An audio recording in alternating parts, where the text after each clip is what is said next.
Pada hari ini, hari Minggu pada tanggal 17 Maret 2024, DPD DKI akan mengadakan pembinaan rutin kepada khusus anggotanya DKI Jakarta sebagai bentuk terima kasih apresiasi dari DPD Hakti DKI Jakarta kepada anggotanya yang sudah tertib administrasi dan tertib hukum ya. Jadi di sini kita sama-sama berdiskusi dan saya akan menyampaikan beberapa hal penting yang perlu Bapak Ibu ketahui dan pahami sehingga setiap apa yang kita lakukan dalam melaksanakan pekerjaan kita sesuai dengan profesi kita sebagai akupunturterapis adalah benar dan sesuai dengan kompetensinya. Oke, pada hari ini kita akan membahas 4 topik. Satu, itu satu sehat SDMK dan pelataran sehat itu sekilas aja karena sudah kita lalui bersama. Kemudian yang kedua adalah konsep pemenuhan satuan kredit profesi. Yang ketiga adalah peraturan-peraturan. Yang keempat adalah sistem perizinan. Saya share screen.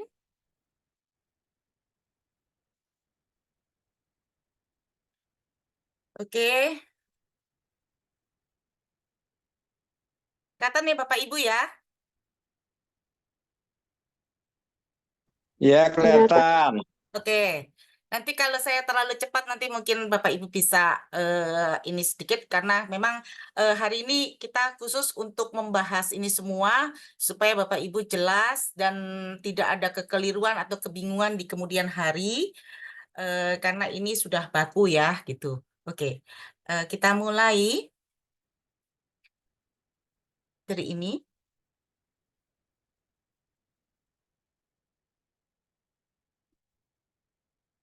Di sini kalau yang untuk satu sehat SDMK dan pelataran sehat Bapak Ibu sudah pahami di mana satu sehat SDMK kita untuk menampung database ya juga untuk mengajukan STR sehingga menjadi STR seumur hidup. Kemudian di pelataran sehat itu adalah bentuk platform untuk pembelajaran-pembelajaran yang kita dapat ikuti sehingga kita dapat mengumpulkan SKP. Nah, saat ini memang dalam masa transisi di mana SKP terdahulu yang terkumpul di aplikasi Siporlin itu akan menjadi platform SKP platform namanya. Itu yang berisi nanti adalah SKP Kemenkes. Jadi perlu Bapak Ibu ketahui sebelumnya, SKP yang terdahulu di Siporlin, secara teoritis itu dia akan dibawa dan dikumulasikan dengan SKP yang kita saat ini dan masa mendatang kita dapatkan melalui platform pelataran sehat. Ya, nanti item-itemnya apa saja ini kita bisa lihat. Ada tiga pilar ya sekarang ini, tiga aspek, yaitu satu pembelajaran. Pembelajaran itu adalah pelatihan atau seminar workshop yang kita dapatkan di pelataran sehat. Kemudian yang kedua profesi atau pelayanan. Nah, di sini akan berbeda ya. Yang ketiga adalah pengabdian masyarakat. Saya bahas satu persatu. Di dalam pembelajaran, pastinya Bapak Ibu sekarang ini sudah menjalani berbagai pelatihan yang diadakan oleh Kemenkes melalui platform pelataran sehat. Nah, di situ ada kita ikuti beberapa modul, kemudian setelah beberapa modul itu akan ada post-test, dan bila Bapak Ibu sudah melalui itu dan dinyatakan lulus, Bapak Ibu akan mendapatkan sertifikat ber-SKP Kemenkes. Tapi kalau bila tidak lulus, ya mungkin ada dikasih satu kali lagi kesempatan, dan setelah itu kalau memang tidak lulus ya artinya tidak bisa mendapatkan sertifikat ber-SKP Kemenkes. Kemudian untuk aspek profesi atau pelayanan di situ adalah kalau terdahulu kita di Siporlin kita berdasarkan sifat. Kalau saat ini itu nanti adalah di Satu Sehat dan di RME, yaitu Record Medical Electronic. Nah, ini nanti pastinya akan dibahas lanjut oleh DPP Hakti karena ini semua akan terpusat di sana gitu. Untuk yang aspek kedua, ya, nanti itu berupa logbook pelayanan profesi tervalidasi. Dan ini biasanya kalau untuk klinik-klinik pasti sudah menggunakan RME, tapi kalau untuk praktek-praktek mandiri belum. Jadi kemarin ini sudah saya sampaikan pertanyaan mengenai RME ini mungkin akan dibahas lebih lanjut oleh DPP dan nanti difasilitasi oleh DPP. Oke, yang ketiga, pengabdian masyarakat. Pengabdian masyarakat ini seperti bakti sosial, ya, relawan atau validasi lembaga dinas terkait, itu semua nanti ber-SKP Kemenkes juga. Nah, persentase di sini, Bapak Ibu bisa lihat ada komposisinya, itu dari pembelajaran ada 30-60%. Dan seperti kita ketahui, untuk profesi kita sebagai akupunturterapis, selama 5 tahun sampai saat ini itu berlaku 25 SKP. Dan Bapak Ibu tidak bisa dirapel di dalam 1 tahun saja. Jadi setiap tahun itu harus mengumpulkan SKP. Terus juga di dalam pengumpulan SKP kita tidak bisa, saya hanya cuma misalnya mau pembelajaran aja, saya tidak mau 2 aspek yang lainnya, itu juga tidak bisa. Jadi selalu harus ada keseimbangan di dalam ketiga aspek ini. Oke, saya lanjutkan. Proses dari pemberian SKP ini, kalau bentuknya adalah di luar daripada pelataran sehat, seperti usulan kegiatan mungkin bakti sosial atau yang lainnya, itu harus kita usulkan 1 bulan sebelum kegiatan. Nah, nanti itu akan disetujui dulu oleh Kemenkes dan Kolegium, kemudian ditetapkan nilai SKP-nya berapa untuk kegiatan tersebut, baru nanti akan diberlakukan di dalam SKP platform.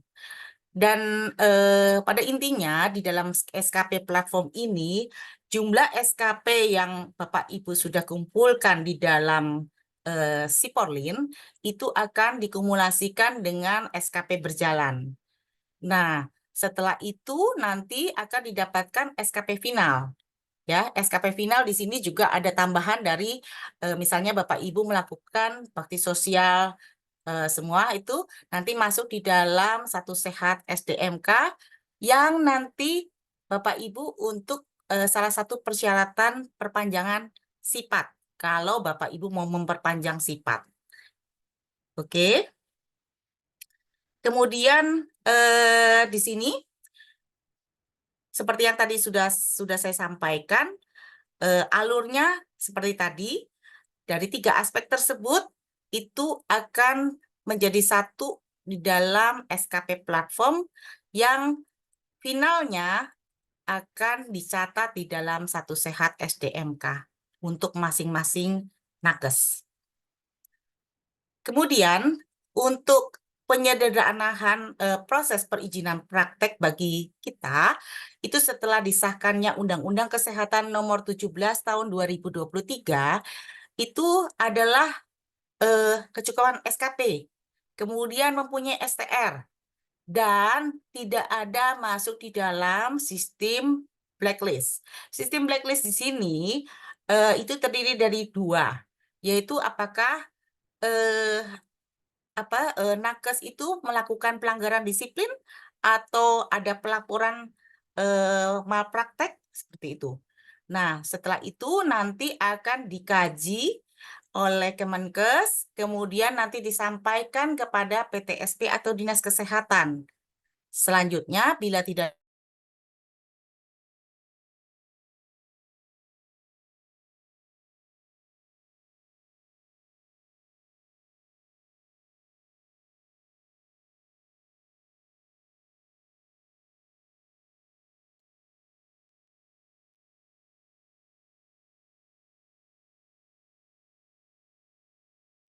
Permisi, kok nggak ada suara Ya, ini tadi Ini ya. saya terlempar. Tadi saya terlempar karena ini Connection hilang ya memang. di sini Ya, hujan heran nih. deras masalahnya.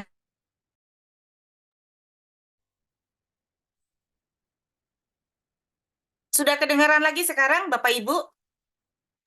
Sudah, Bu. Sudah. Ya, maaf ya tadi terlempar lagi ini. Oke. Sudah. Kita lanjutkan.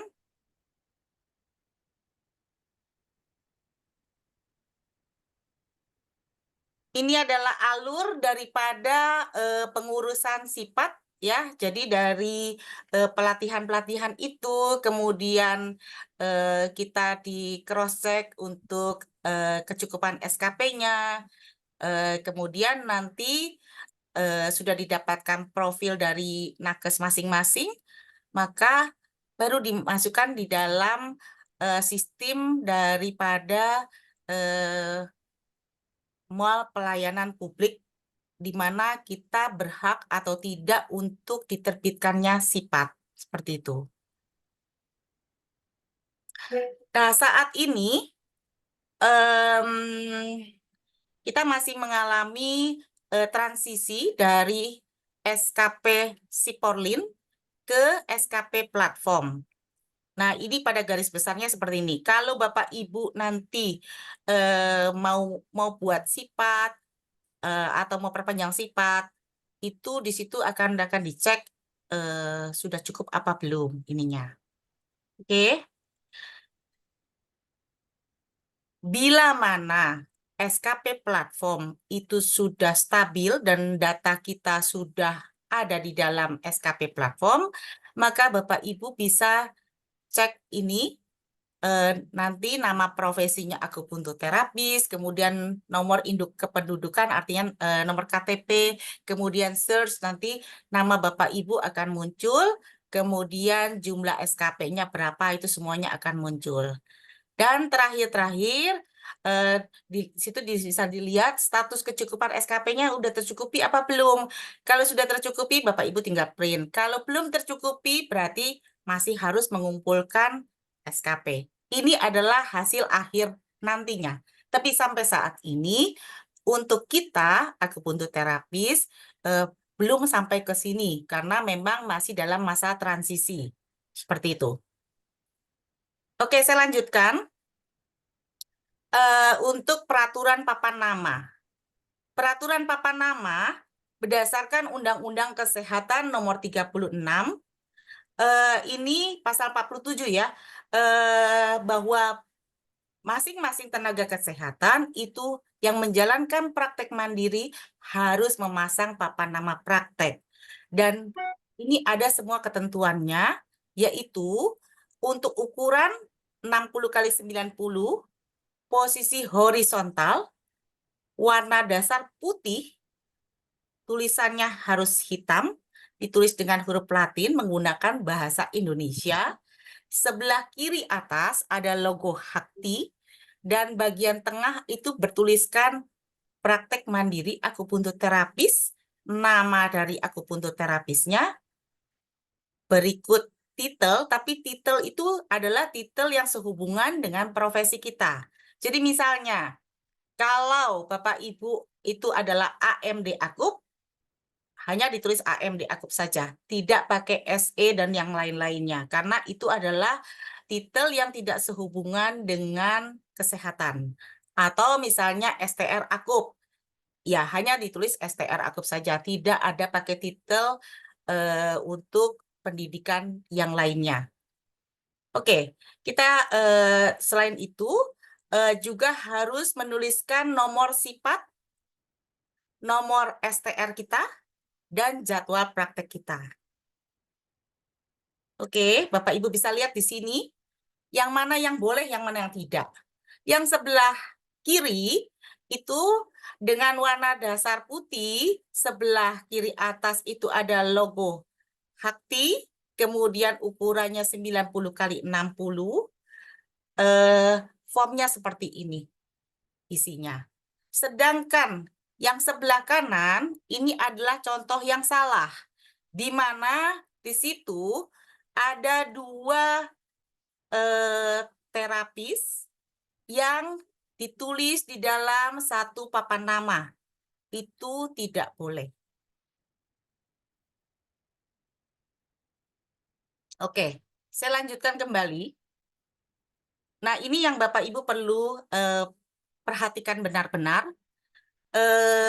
Di dalam Undang-Undang Kesehatan Nomor 17 Tahun 2023, yang saat ini kita masih menunggu turunannya pastinya kan nanti berbentuk peraturan pemerintah.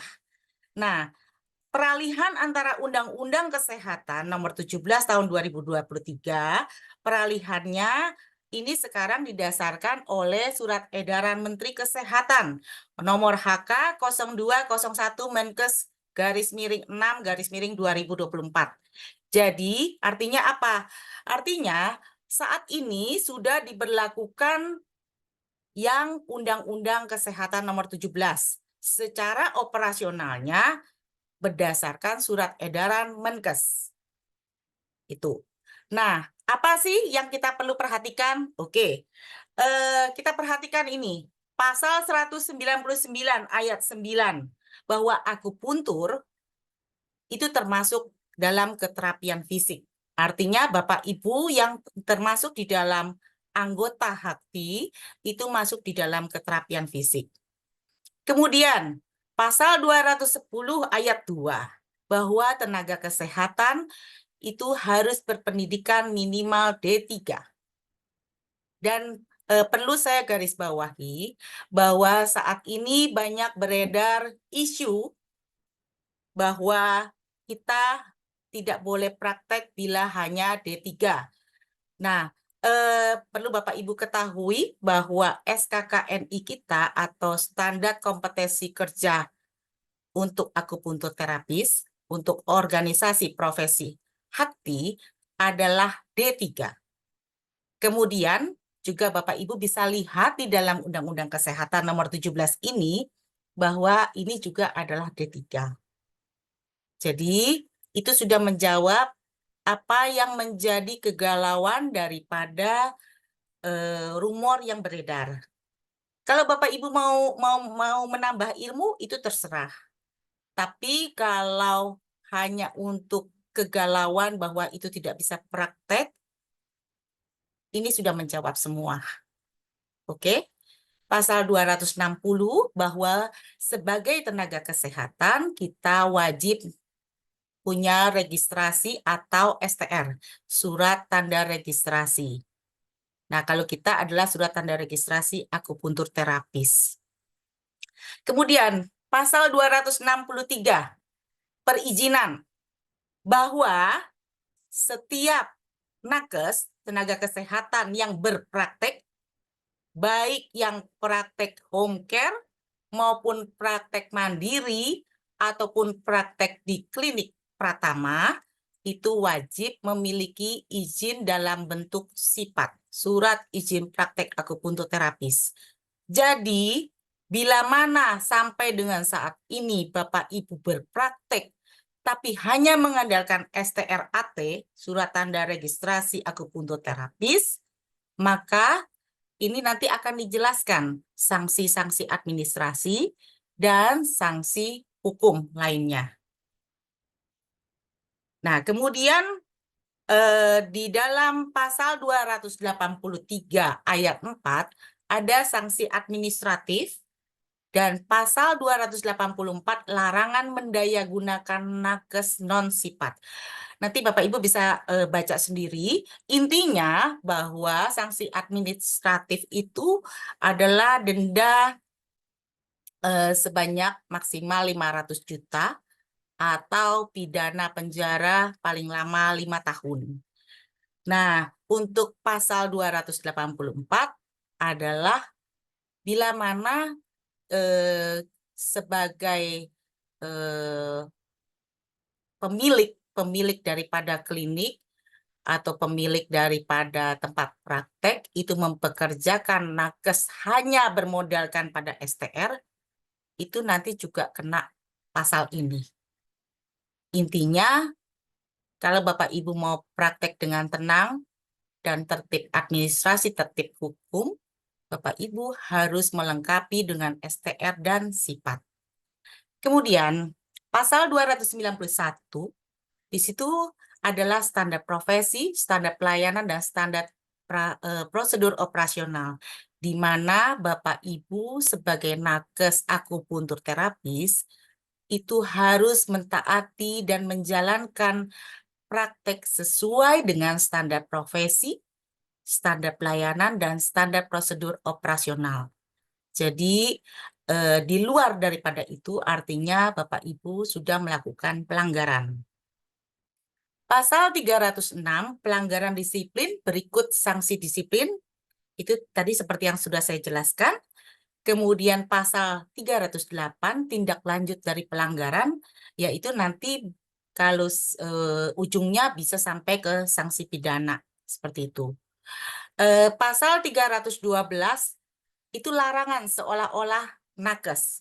Jadi, untuk orang-orang yang sebenarnya bukan nakes atau tidak berpendidikan minimal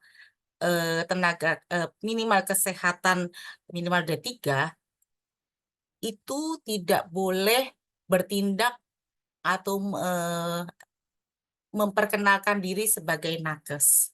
Kemudian pasal 313, larangan praktek tanpa STR dan SIPAT. Ini seperti yang tadi kita sudah baca tadi. Kemudian pasal 424 adalah penyidikan. Nah, ini kalau sudah sampai kasusnya berat. Nah, di sini pasal 439 bahwa setiap orang yang bukan tenaga medis atau tenaga kesehatan yang melakukan praktek sebagai tenaga medis atau tenaga kesehatan yang telah memiliki SIP akan dipidana dengan pidana penjara paling lama 5 tahun atau denda paling banyak 500 juta. Jadi artinya yang seolah-olah atau yang sebenarnya bukan sebagai tenaga medis atau tenaga kesehatan, tapi dia berpraktek seolah-olah sebagai tenaga medis atau tenaga kesehatan. Pasal 441 ayat 1, bahwa setiap orang yang menggunakan identitas berupa gelar atau bentuk lain yang menimbulkan kesan bagi masyarakat bahwa yang bersangkutan adalah tenaga medis atau tenaga kesehatan yang telah memiliki STR dan atau SIP. Jadi, orang yang memakai gelar daripada kesehatan sehingga masyarakat itu percaya bahwa yang bersangkutan adalah tenaga medis atau tenaga kesehatan. Kemudian pasal 442, bahwa setiap orang yang mempekerjakan tenaga medis dan atau tenaga kesehatan yang tidak mempunyai SIP itu akan kena juga.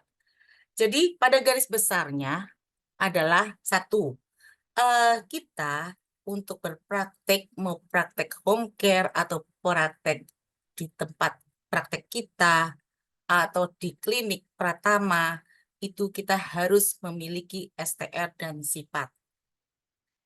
Bila mana Bapak Ibu belum memiliki SIPAT, segeralah proses dan buat. Toh sekarang ini juga sudah dipermudah oleh pemerintah. Kemudian yang kedua, bila mana Bapak Ibu praktek sebagai akupuntur terapis, silakan diperhatikan bahwa Bapak Ibu sudah menjalankan prakteknya sesuai dengan standar profesi, standar pelayanan kita. Jangan sampai kita melakukan segala sesuatu yang di luar kompetensi kita. Itu bakal kena punishment. Kemudian, atau misalnya juga ada kasus-kasus misalnya, kita memiliki STR atau kita memiliki sifat, terus kita sewakan atau kita pinjamkan kepada oknum. Nah, itu juga kita akan kena. Baik oknum yang meminjam atau menyewa, dan kitanya juga sendiri akan kena. Kemudian juga, kalau kita mempekerjakan orang, ini tadi sebaliknya juga ya, mempekerjakan yang tidak mempunyai STR, tidak mempunyai sifat, itu juga kena seperti itu. Jadi kalau memang kita sebagai akupuntur terapis, ya kita praktek sesuai dengan kompetensi kita, jangan yang lain-lain itu. Oke? ini. Eh, pada saat Bapak Ibu pendaftaran, kenapa di situ ada ditanyakan apakah Bapak Ibu sudah lulus sebelum Agustus 2018, apakah Ibu sudah apakah lulus setelah Agustus 2018? Karena begini. Jadi di dalam surat edaran Menteri Kesehatan disebutkan ada kelompok-kelompok yang lulus sebelum terbitnya Undang-Undang Kesehatan Nomor 17 Tahun 2023, tapi 5 tahun sebelumnya.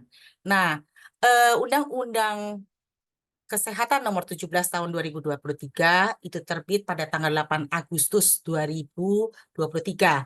Jadi potong 5 tahun. Nah, di sini untuk Bapak Ibu yang lulus kuliah akupunturnya sebelum Agustus 2018, tapi sudah memiliki STR 5 tahunan atau STR yang sudah seumur hidup, tapi belum memiliki sifat, dan sekarang mau membuat sifat, maka Bapak Ibu termasuk di dalam kelompok pertama. Itu maksudnya. Kemudian untuk kelompok yang kedua adalah, nah ini yang saya rasa untuk di anggota DKI, ini adalah mayoritas karena mayoritas lulus setelah Agustus 2018. Nah, ini lulus setelah Agustus 2018, kemudian sudah memiliki STR. Nah, ini dibagi dua ya. Ada yang sudah memiliki STR 5 tahunan, ada yang sudah memiliki STR seumur hidup. Kalau yang sudah memiliki STR 5 tahunan dan dia belum memiliki sifat, dia masuk ke dalam kelompok yang kedua. Kemudian untuk kelompok yang ketiga, hampir mirip dengan kelompok kedua, tapi yang bersangkutan sudah memiliki STR yang seumur hidup, tapi belum memiliki sifat. Nanti perlakuan-pelakuannya ini akan berbeda-beda. Oke? Nah, ini masuk yang ke kelompok yang keempat. Bahwa ini lulus setelah Agustus 2018 dan sudah memiliki STR 5 tahunan dan atau STR seumur hidup. Dia juga sudah memiliki sifat. Nah, ini untuk proses perpanjangan sifat. Kemudian untuk yang kelompok kelima adalah sudah lulus setelah Agustus 2018, sudah memiliki STR, dan sudah memiliki sifat yang pertama, tapi yang bersangkutan mau menambah. Karena masing-masing kita itu bisa memiliki sifat dua. Dua itu artinya dua dengan alamat yang berbeda. Jadi kalau sudah memiliki sifat yang pertama, sekarang mau nambah nih ke sifat yang kedua, ini masuk di dalam kelompok yang kelima. Kelompok yang keenam adalah dia sudah lulus setelah Agustus 2018. Nah, tapi dia belum memiliki STR. Dia juga belum memiliki sifat. Ini bagaimana perlakuannya? Oke, kita masuk berikutnya. Bahwa pada kelompok pertama, maka itu akan dibutuhkan STR, kemudian surat keterangan tempat praktik, dan bukti pemenuhan kompetensi. Jadi saya ulangi sekali lagi, untuk kelompok pertama adalah orang-orang yang sudah lulus sebelum Agustus 2018 dan dia belum memiliki sifat, tapi sudah memiliki STR. Nah, terus dia mau membuat sifat, maka dibutuhkannya apa saja? Dibutuhkannya adalah STR, surat keterangan tempat praktik, dan bukti pemenuhan kompetensi. Bukti pemenuhan kompetensi ini berarti nanti mungkin akan dilakukan uji kompetensi oleh mungkin kolegium ya bekerja sama dengan Kemenkes nanti. Nah, kalau itu sudah ada, baru bisa mengajukan sifat. Dan masa berlaku sifatnya adalah 5 tahun. Ya, 5 tahun ini terhitung mulai dia terbit. Oke, sekarang kelompok yang kedua. Kelompok kedua adalah orang-orang yang sudah lulus setelah Agustus 2018, ya, tapi dia sudah memiliki STR, tapi dia punya STR-nya itu yang 5 tahunan, belum yang STR seumur hidup. Nah, kalau dia mau bikin sifat bagaimana? Dia mau bikin sifat artinya dia butuh STR yang 5 tahun itu, kemudian surat keterangan tempat praktik. Nanti sifatnya yang terbit berapa lama? Lamanya adalah sesuai dengan masa berlaku STR. Contoh misalnya, STR berlaku sampai dengan 2027, STR 5 tahunannya.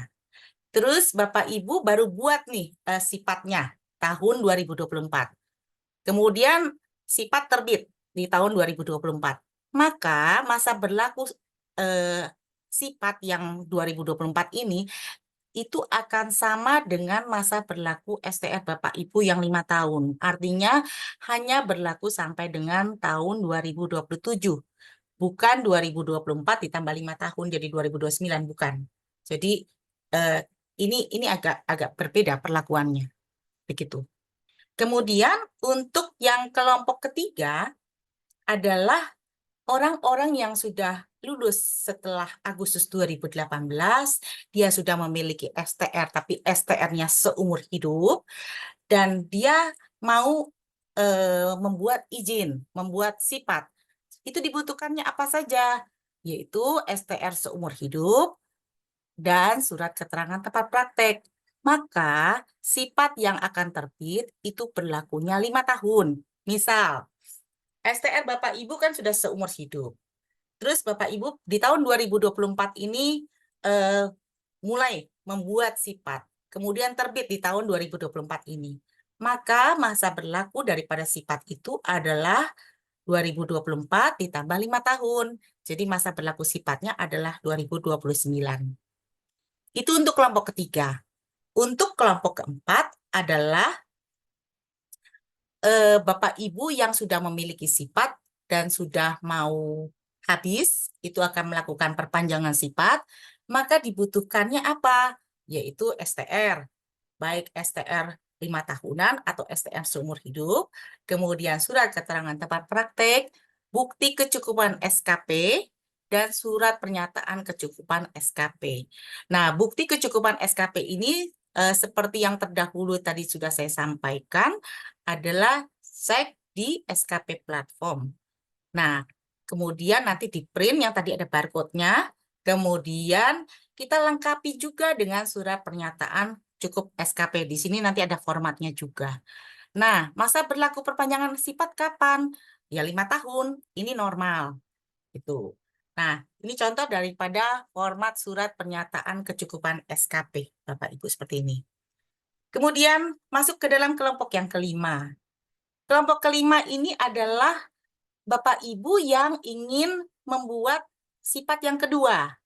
Nah, dibutuhkannya apa saja? Dibutuhkannya STR, surat keterangan tempat praktek yang kedua, dan pastinya disertakan juga sifat daripada tempat praktek yang pertama. Nah, masa berlaku sifat yang kedua nanti pada saat terbit, dia akan sama dengan masa berlaku sifat yang pertama. Contohnya, misal ya, sifat pertama Bapak Ibu itu berlaku sampai dengan 2027. Sekarang Bapak Ibu mau menambah sifat. Terus terbit nih sifat yang kedua. Maka masa berlaku sifat yang kedua bukan 5 tahun dari 2024 ini, melainkan sama dengan masa berlaku sifat yang pertama, itu 2027. Nah, untuk kelompok yang keenam. Kelompok keenam ini belum memiliki STR, belum memiliki sifat.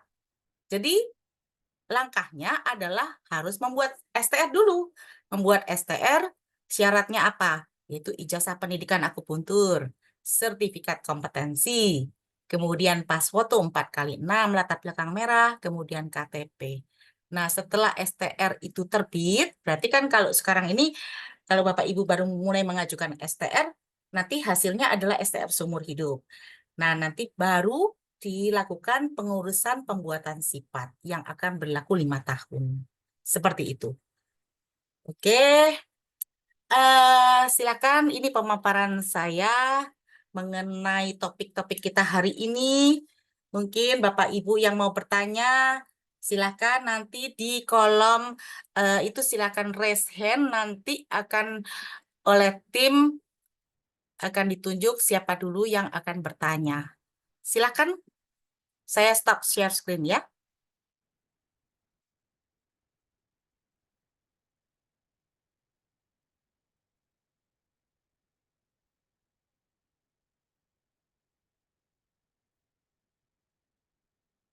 Oke, silakan siapa yang mau bertanya, Bapak Ibu?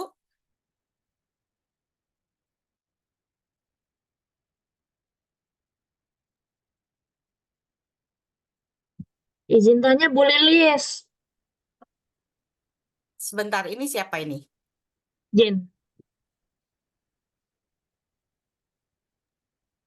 Oh, Ibu Jane. Oke, silakan. Bu Jen ya, Ya, oke. silakan. Bu Jen.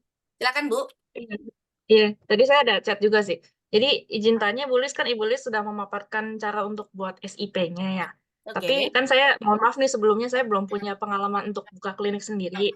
Tapi Oke. yang saya dengar itu dulu kalau mau buat SIP itu harus punya lokasi kliniknya dulu. Sedangkan saya belum punya kliniknya. Kalau boleh tahu itu, kalau mau bangun klinik itu izin usahanya apa ya Bu ya? CV atau apa? Atau mungkin kalau boleh tahu secara sederhana cara bangun kliniknya itu gimana ya Bu ya? Terima Begini, kasih. hal yang paling simpel adalah kita praktik mandiri, Bu. Kalau untuk klinik, kalau untuk ranah Hakti adalah klinik Pratama. Kalau klinik Pratama otomatis itu harus menggandeng dokter sebagai penanggung jawab. Seperti itu, Bu. Dan pastinya kalau kita mau membuat sifat, otomatis dong kita harus memiliki tempat praktek dulu. Tidak bisa kita belum punya tempat praktek, terus sudah gitu kita membuat sifat. Karena sifat itu didasarkan pada tempat dan lokasi tempat praktek. Seperti itu. Iya. Jadi kalau misalkan sudah punya lokasinya kira-kira di di jalan A gitu ya Bu ya. Itu gedungnya itu kayak harus punya izin usahanya dulu gitu Kak Bu, apa yang penting Eh, ada alamat. begini, begini.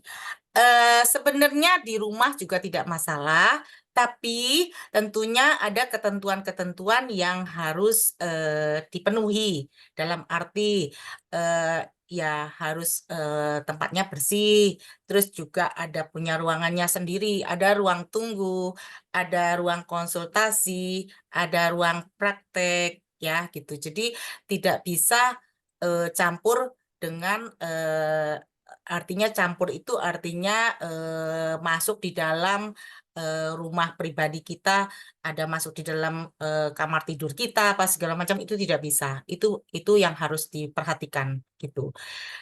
Dan kalau untuk di DKI, tetap nanti setelah selain daripada persyaratan yang tadi kita sudah paparkan, tetap masuk ke dalam aplikasi Jakevo.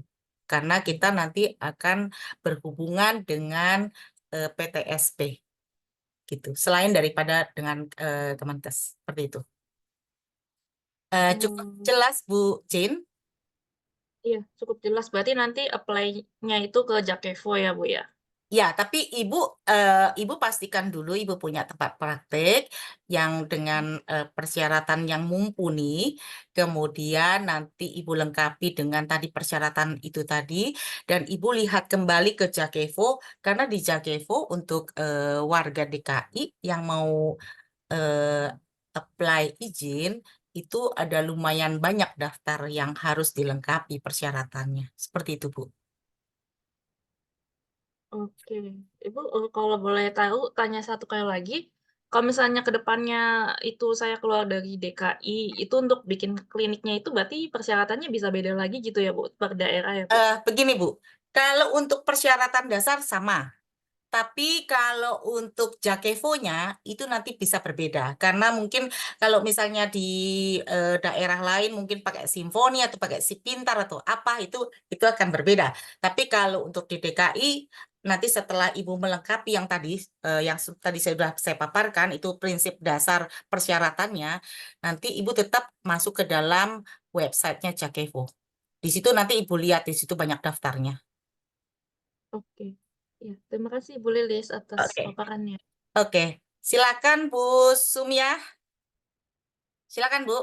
Ya, siang. Terima kasih, Bu. Bu, Ya, saya mau tanya.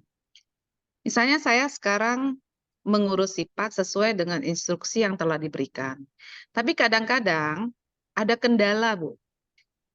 Kendalanya Nah, apa? itu kita contoh saya bikin STR seumur hidup itu, Bu. 1 minggu setiap hari saya bukain, ikutin instruksi yang diberikan, foto harus diganti saya sampai bayar ke studio untuk mengganti, tapi ternyata tetap nggak bisa gitu loh. Jadi ada hal-hal tertentu yang mungkin saya sendiri tidak ngerti. Jadi kalau dalam pengurusan sifat ini kita kan nanti online. Mungkin ada kendala-kendala tertentu yang kita tidak paham. Apakah bisa ditunjuk orang yang berkompeten di bidangnya ini sehingga kita bisa berkonsultasi. Jadi kita, saya lagi mau ngurus sifat nih, tapi kan saya kendalanya ini. Jadi kita bisa diarahkan. Oh, kamu kurangnya ini. Oh, kamu harusnya ini. Oh, kamu ini. Kamu coba buka ini gitu loh, Bu. Terima kasih. Oke, gini Bu, kalau mengenai tadi STR, berarti kan hubungannya sama KTKI ya Bu ya. Nah, kalau seperti itu, nanti Ibu bisa hubungi helpdesk daripada KTKI. Oke, kemudian kalau mengenai Jakevo, Jakevo ini kan punyanya DM PTSP, ya. Nah, di Jakarta itu ada mall pelayanan satu pintu terpadu, itu ada di Rasuna Said. Jadi, kalau Ibu mau mungkin lebih jelas, Ibu bisa datangi mall itu tepatnya di sampingnya Nyi Ageng Serang atau dekat dengan Plaza Kuningan gitu. Nah, Ibu bisa datang ke sana untuk menanyakan eh, petunjuk-petunjuknya supaya Ibu lebih jelas secara offline ya, secara offline. Seperti itu, Bu. Kalau dari OP nggak ada ya, Bu ya? Tidak ada, Ibu. Tidak ada. Oke. Ya. Kasih, Bu. Oke, sama-sama. Silakan yang lainnya.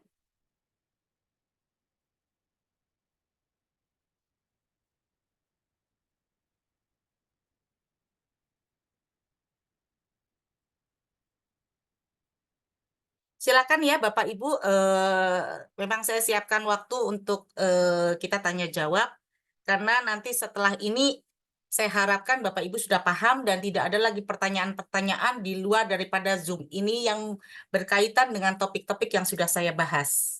Karena ini benar-benar penting buat Bapak Ibu sekalian, dan tidak bisa dianggap remeh ya, karena semuanya itu berhubungan dengan tertib hukum dan tertib administrasi. Kalau memang sih bisa aja orang bilang, saya praktek selama ini juga tidak ada STR ataupun ada STR tapi tidak ada sifat juga nggak apa-apa. Ya tinggal tunggu saja kapan naasnya. Apakah Bapak Ibu mau berpraktek dengan perasaan was-was? Kan kita tentunya tidak dong. Kita kan pengen praktek itu dengan perasaan hati riang gembira dan kita sudah tenang semua karena peraturan sudah kita taati. Seperti itu sih. Silakan Bapak Ibu.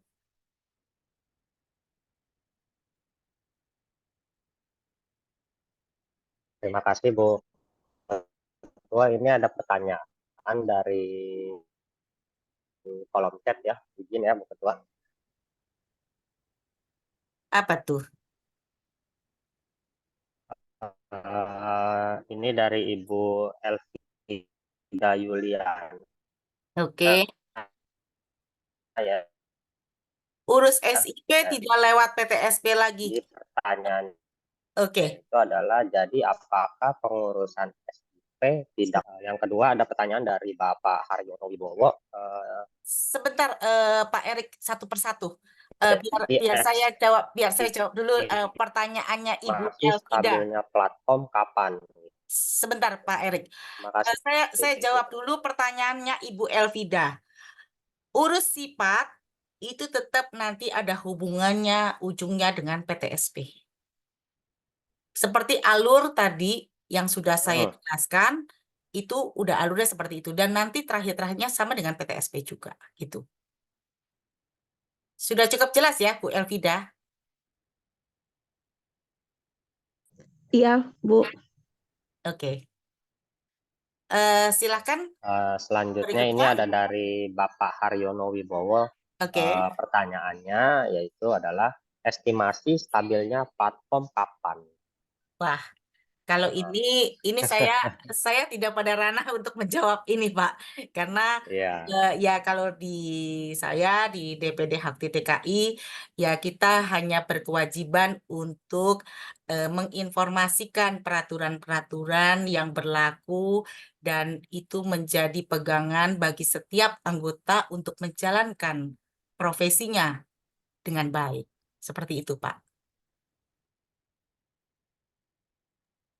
Silakan, ada lagi? ya. Ada lagi nih Bu Ketua dari Bapak Rizky Dia Eka Meliani. Ini Bapak apa Ibu ya? Ibu Rizky. Oh, Ibu ya. Oke, maaf. Pertanyaannya begini. Bu mau tanya untuk maksudnya ini apa aja ya syarat-syarat mendapatkan rekomnya untuk mengurus sifat? Oke, Ibu Rizky ada di dalam Zoom ini kan ya? Ada. Oke, tolong diperhatikan ya. Tadi saya sudah jelaskan bahwa syarat-syarat untuk membuat atau memperpanjang izin praktek kita itu sudah ada persyaratan-persyaratannya yang tadi diklasifikasikan di dalam 6 kelompok. Itu jawabannya, Bu Rizky.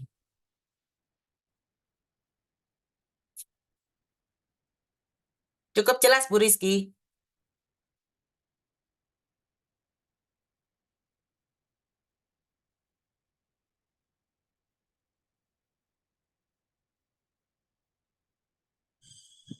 Ya, Bu, terima kasih. Ya. Oke, sudah jelas ya, Bu ya? Oke, lanjut ya ke Bu Stella ya. Jika Untuk ada Ibu pasien Stella yang ya. kena lumpuh, apakah sifat kita berlaku juga untuk visit atau harus punya izin tersendiri? Maksudnya bagaimana ya, Bu Stella? Jadi maksudnya home care gitu apa gimana? Ya, ya Bu, maksudnya kalau mereka minta tolong deh, sementara dia baru stroke nggak bisa jalan, minta Mhm. dilayani ke rumah begitu. Oke, yang Selama ini kan pasti Ibu harus punya saya sifat. tidak melayani. Yang pasti Ibu harus punya sifat.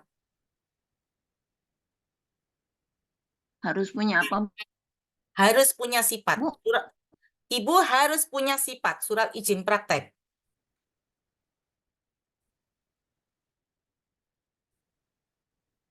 Bu Stella, Punya sifat, tapi kan melekat di lokasi, bukan iya, betul. melekat suara Ya, Ibu hilang. oke. Pertanyaannya kan artinya kalau pasien tidak memungkinkan untuk datang ke tempat praktek kita itu bagaimana? Benar nggak begitu? Iya, Bu.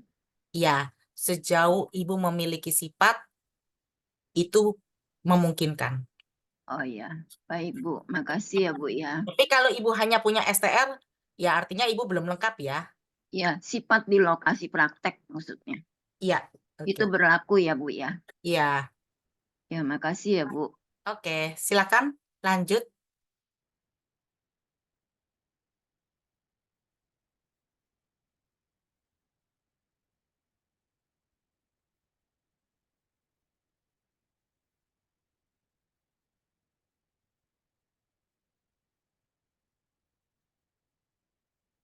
Karena dari form pendaftaran yang Bapak Ibu sudah isi, itu terdapat beberapa orang yang kelihatannya masih rancu ya, masih salah persepsi untuk status dari masing-masing. Karena kita sebagai seorang akupunturterapis, kita harus tahu dulu, kita posisinya di mana sih? Kita ada di dalam kelompok berapa gitu loh. Malah ada yang kalau istilahnya golput ya, yang dia tidak menjawab itu semuanya dia tidak berada di mana, itu tidak mungkin karena itu sudah tercover di dalam kelompok-kelompok tersebut begitu.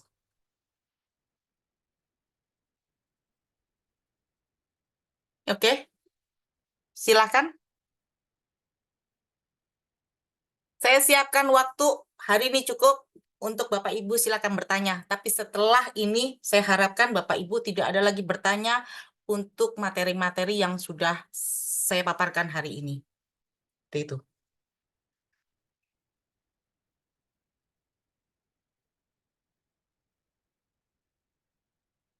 Mengenai papan nama jangan sampai salah ya. Jadi jangan terlalu kreatif, kemudian diubah-ubah Bu sendiri. Lilis, Ya, Surya bertanya, oke silakan Pak boleh? Surya.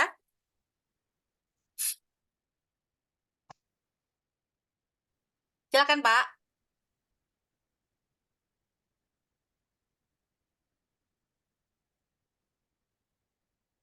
Silakan Pak Surya.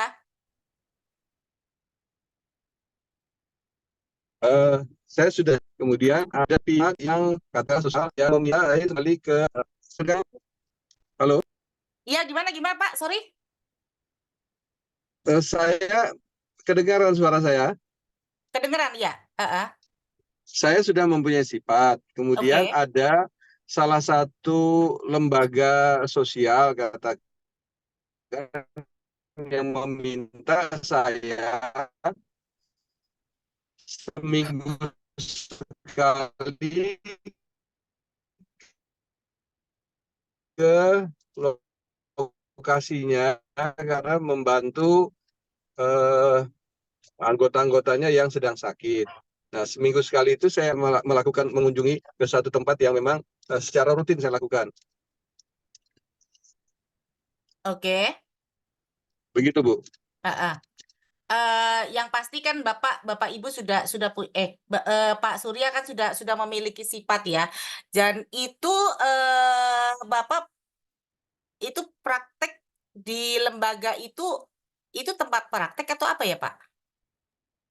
Sebenarnya bukan tempat praktek. Itu katakanlah masjid, ya masjid. Dia punya pertemuan rutin tiap hari Minggu. Nah, tiap hari Minggu itu saya diminta untuk membantu anggota-anggota pengajian itu yang ingin berobat. Nah, lalu saya diajaknya untuk datang ke sana, praktek di sana. Jadi kayak kunjungan aja ke orang-orang yang mungkin membutuhkan pertolongan. Nah, Oke. apakah boleh seperti itu? Sejauh ini sih boleh ya Pak, karena itu kan seperti apa, bakti sosial ya berarti ya Pak? Semacam bakti sosial tapi dilaksanakan sendiri, tidak ada teman-temannya gitu. Tempatnya sendiri ada apa namanya, ada ranjangnya atau bagaimana? Nah, di sana ada tempat praktek dokter yang rutin. Dokternya itu ya, mingguan juga, tapi hari Minggu kalau itu dokter medis. Ini nanti coba nanti kita akan bahas lebih lanjut ya Pak. Tapi memang sih kalau memang ini bentuknya rutin, terus udah pasti ya Pak, memang sebaiknya sih dibuat aja Pak. Sifat kedua gitu ya. Ya betul Pak, betul. Itu Baik. untuk lebih membuat nyaman juga ya Pak, daripada nanti kalau terjadi bagaimana-gimana gitu. Toh Pak Surya kan baru satu kan sifatnya ya. Iya, betul. Oke. Baik, Bu Pak. Lilis. Karena dia rutin ya masalahnya ya, rutin dan ini ya gitu. Iya. Iya, makasih Bu Lilis. Oke, terima kasih. Silakan lainnya. Ini saya off cam karena takut sinyalnya nanti terpental lagi ya.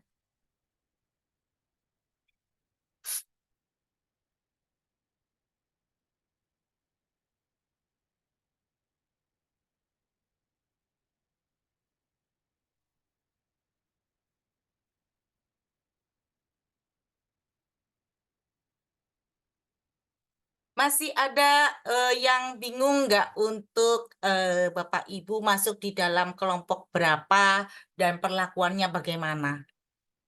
Kalau ini sekarang ditanyakan Jangan sampai nanti setelah ini masih bingung juga gitu. Karena nanti rencana kami adalah setelah pertemuan pembinaan rutin ini, yang kali ini kita nanti mungkin akan bahas topik yang lainnya, bukan membahas topik yang sama lagi gitu.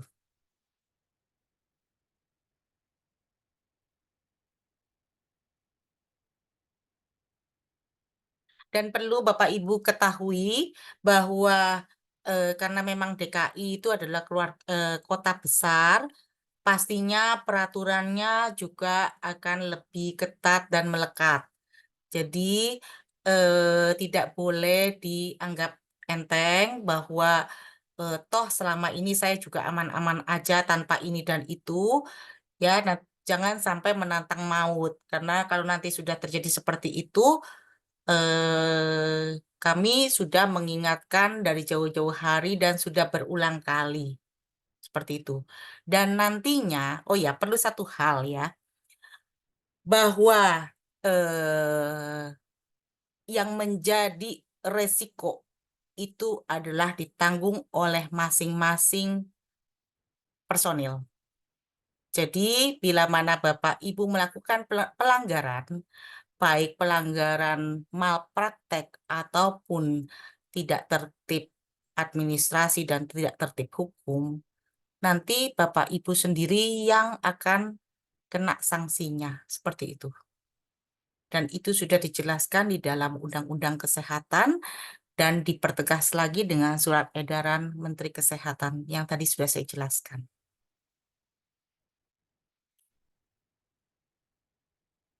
Oh iya, satu lagi. Di dalam organisasi profesi kita, HAKTI, kita hanya tahu di praktek mandiri ataupun di klinik Pratama. Jadi, sampai dengan saat ini, peraturan itu tidak ada yang namanya klinik bersama. Hanya ada dua pilihan, klinik Pratama atau praktek mandiri. Klinik Pratama itu yang pastinya dipimpin atau penanggung jawabnya adalah seorang dokter, dan itu bisa ada 6 pelayanan yang diberikan di dalam klinik Pratama. Tapi kalau praktek mandiri itu adalah nama saja sudah mandiri, artinya hanya sendiri. Itu.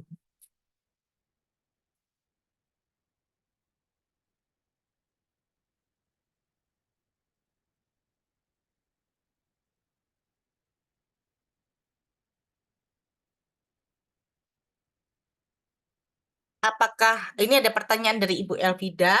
Apakah akupuntur juga termasuk di dalam klinik Pratama? Bisa termasuk di dalam klinik Pratama, namun pastinya pada saat mengajukan dulu ya perizinan Fasiankesnya, fasilitas pelayanannya. Artinya Bapak Ibu kalau memang mau buat klinik Pratama ya harus urus dulu izin tempatnya, tempat praktiknya.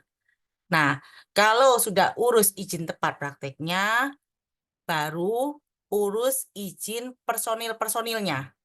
Itu. Memang agak berbeda dengan kalau kita klinik, kalau kita praktek mandiri. Seperti itu. Cukup jelas ya, Bu Fida? Bu, izin bertanya. Ya. Selama ini kan setahu saya, karena saya kan mau buka praktek lagi di Kimia Farma. Nah, setahu saya kan klinik Pratama itu cuma izin dokter umum dan dokter gigi ya, Bu ya? Oh tidak, tidak, Oh, tidak ya? tidak. Klinik Pratama itu bisa, yang pastinya dia penanggung jawabnya adalah seorang dokter, ya, tapi dia bisa masuk juga seorang akupuntur terapis, seperti itu. Oh gitu ya, Bu ya. Berarti boleh ya, Bu ya? Ya, Oke, makasih, Bu. ya. Izin bertanya, Bu Lilis. Silakan. Kalau misalkan nggak ada dokternya, tapi kalau misalkan dalam satu klinik itu ada lebih dari 2 personil, lebih dari 1 personil itu berarti izinnya apa ya, Bu ya? Kalau di HAKTI tidak bisa, Bu. Itu pilihannya hanya klinik Pratama atau praktek mandiri.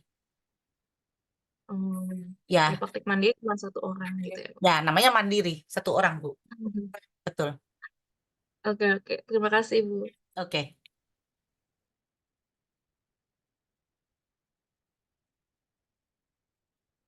Jadi untuk klinik pratama yang perlu diingat adalah harus mengurus dulu tempat prakteknya. Artinya fasilitas pelayanannya dulu. Kalau sudah keluar izin klinik pratamanya, baru bisa Ibu Bapak urus izin praktek dari nakes atau nametnya. Seperti itu. Oke, silakan Pak Rahadian. Iya Bu, izin tanya, itu kan kalau di klinik Pratama bisa ya Bu? Kalau kalau di rumah sakit bisa nggak Bu? Kalau di rumah sakit untuk Hakti sampai saat ini belum ada jabatan fungsionalnya itu. Jadi belum ada standar pelayanan ya, mungkin ya kita Ya. berdoa bersama-sama untuk segera dibuatkan standar pelayanannya supaya anggota Hakti bisa masuk dan bekerja di dalam puskesmas ataupun di dalam rumah sakit sebagai nakes itu. Oh ya, terima kasih Bu. Oke. Silakan lanjut.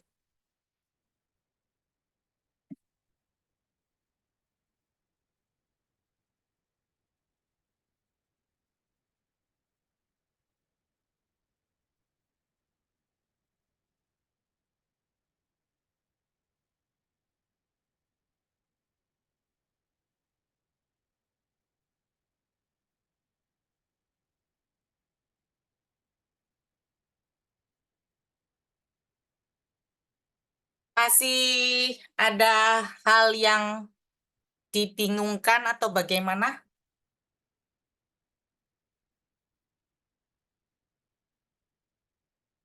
Silakan. Ini baru 1 jam. Saya siapkan waktu yang lebih banyak untuk menjawab pertanyaan Bapak Ibu sampai benar-benar jelas.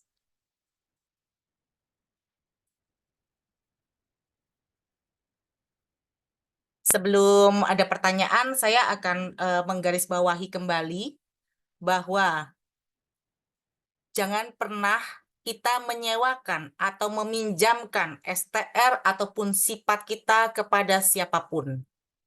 Dalam arti disewakan atau dipinjam namakan. Yang kedua, jangan pernah kita mempekerjakan nakes yang sebagai tenaga kesehatan di tempat kita praktek tanpa STR dan tanpa sifat. Yang ketiga, kita berpraktek itu harus sesuai dengan standar profesi dan standar kompetensi kerja kita.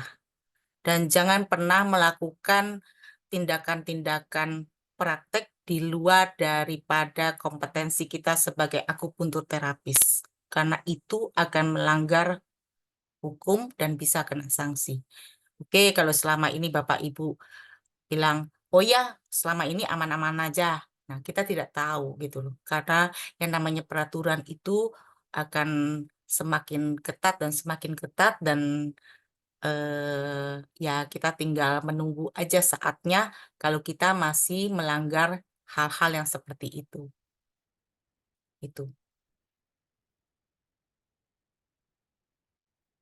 Jadi untuk STR dan sifat kita harus kita jaga baik-baik dan kita pergunakan untuk kita sendiri yang praktek, bukan orang lain yang praktek.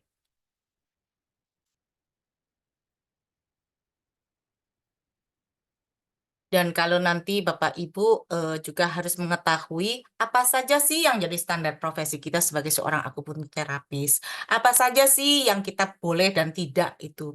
Itu masuk di dalam nanti standar profesi dan standar kerja, kompetensi kerja kita. Gitu. Jadi Bapak Ibu tidak boleh malas untuk membaca segala sesuatu peraturan yang menyangkut dengan pekerjaan kita atau profesi kita. Itu. Oke, silakan. Ada lagi yang mau ditanyakan?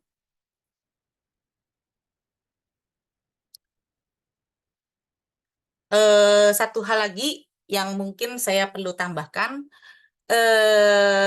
perlu juga kita menjaga etika dalam kita menjalankan profesi ataupun kita melakukan promosi profesi kita.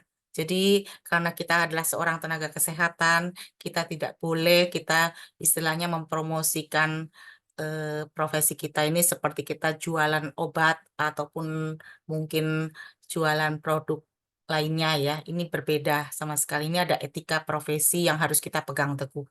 Seperti itu. Dan berhati-hati kalau kita bersosial media.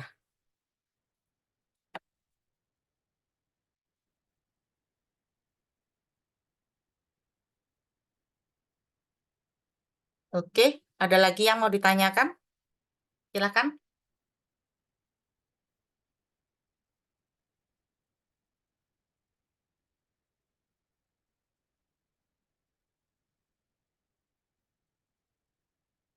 Jadi Bu Rizky sudah paham ya?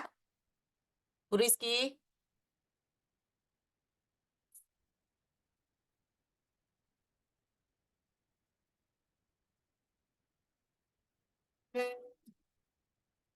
Oke.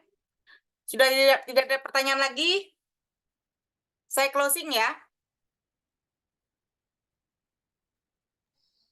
Sudah Bu, terima kasih. Ini kita juga klinik, termasuknya tuh saya berada di bagian klinik Pratama ya. Jadi semua tenaganya memang harus punya sifat, karena kan kemarin ada Ya. beberapa tenaga akupuntur yang terkendala untuk bikin sifat karena harus mengikuti UKOM gitu kan. Tapi Ya. ternyata mereka sekarang sudah mengurus STR seumur hidup dan Oke. jadi setelah mereka dapat STR seumur hidup, maka sekarang mereka harus ngurus sifat gitu kan. Jadi biar berjalan lebih enak gitu kan. Oke. Dan Ibu sudah tahu kan? Tadi pertanyaan Ibu sudah saya jawab ya, Bu. Iya, sudah tahu Bu. Nanti untuk persyaratannya untuk rekom itu nanti akan segera kami kirimkan via email atau WA ya, Bu? Loh, Bu, berarti Ibu nggak ngerti tadi.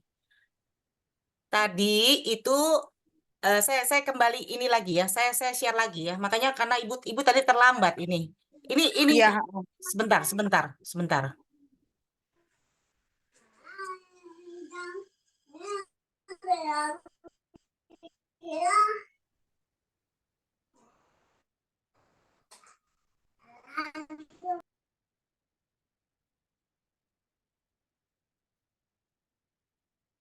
Bentar ya.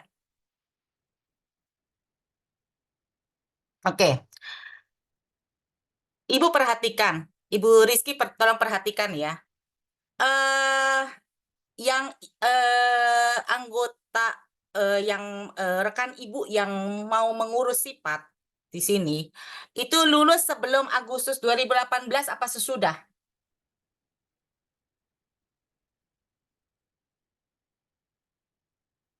Bu Rizky,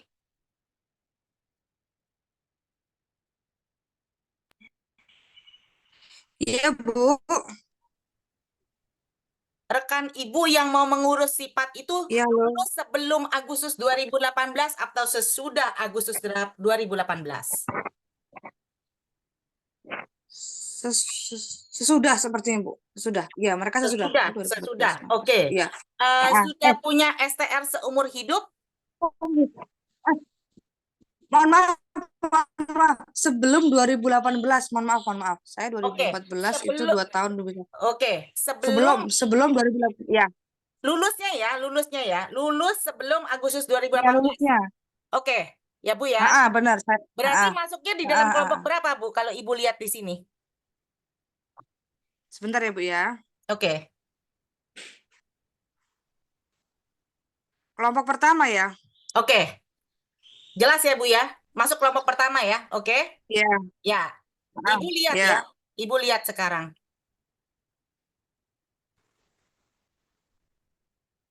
Di dalam kelompok pertama, untuk syarat dari pengurusan sifat, itu dibutuhkan selain STR dan surat keterangan tempat praktek adalah bukti pemenuhan kompetensi.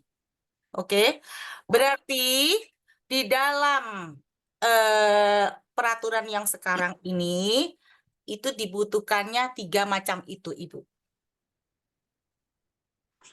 Bukti pemenuhan kompetensi itu seperti apa, Bu? Uji kompetensi. Uji kompetensi ya. Nah, kalau mereka nggak mengikuti uji kompetensi, Bu, berarti harus UKOM dulu. Ya, ini kan syaratnya, Bu. Iya, karena masalahnya kan mereka belum pernah mengikuti UKOM. Jadi maksudnya kan mereka belum punya UKOM. Nah, selanjutnya mereka harus mengikuti UKOM-nya di mana? Nanti itu nanti bisa kita tanyakan nanti sama DPP karena nanti dari pusat nanti yang ngatur untuk UKOM-nya. Oh ya, jadi nanti kalau misalnya ada kan beberapa kemarin kan ada dinkes yang datang ke klinik kami gitu kan, makanya untuk minta segera membuat sipat gitu kan. Tapi kami juga menjelaskan bahwa kami sudah menghubungi dari organisasi profesi, jadi minta mohon bersabar. Saya menghimbau begitu dari dinkesnya gitu.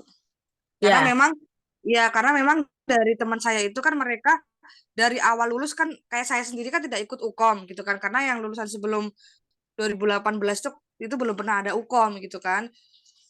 Jadinya mohon bimbingannya nanti kalau memang harus UKOM, UKOM-nya kapan perlu disegerakan karena yang 2 orang ini mereka nggak bisa praktek kalau belum punya sifat. Iya. Jadi pertanyaan Ibu tadi mengenai rekom, Ibu lihat di sini tidak ada kan ya? Ya. Ya. Jadi yang perlu Ibu penuhi adalah ini 3 macam ini. Dan nanti untuk administrasinya seperti ini aja, Bu.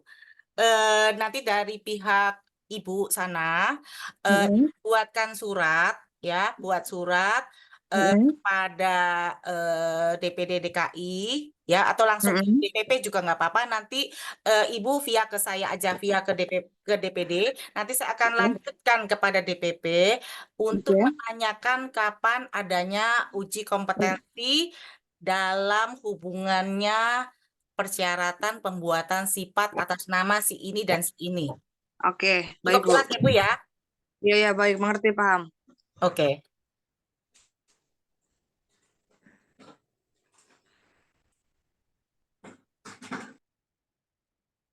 Bapak Ibu, saya harapkan untuk klasifikasi 6 kelompok ini sudah Bapak Ibu jelas, paham, dan tidak ada pertanyaan lagi setelah ini. Dan kalau yang memang tidak mengikuti Zoom ya itu memang saya anggap memang sudah mengerti gitu. Ya. Tidak ada kekeliruan lagi setelah ini karena sudah saya jelaskan dengan rinci. Baik peraturan mengenai papan nama semua dan apa yang boleh apa yang tidak sudah saya jelaskan secara rinci seperti itu, Bapak Ibu. Oke, kalau sudah tidak ada pertanyaan lagi, kita selesai sampai sini ya. Ada yang mau ditanyain lagi nggak? Nanti kita untuk pembinaan rutin berikutnya ya kita akan beda topik lah ya, jangan topik ini lagi. Kita akan semakin maju dan maju seperti itu. Oke? Kalau sudah tidak ada pertanyaan, saya tutup Zoom pada hari ini.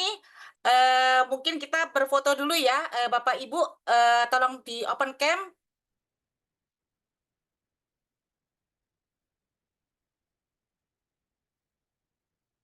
Silakan Bapak Ibu, open cam.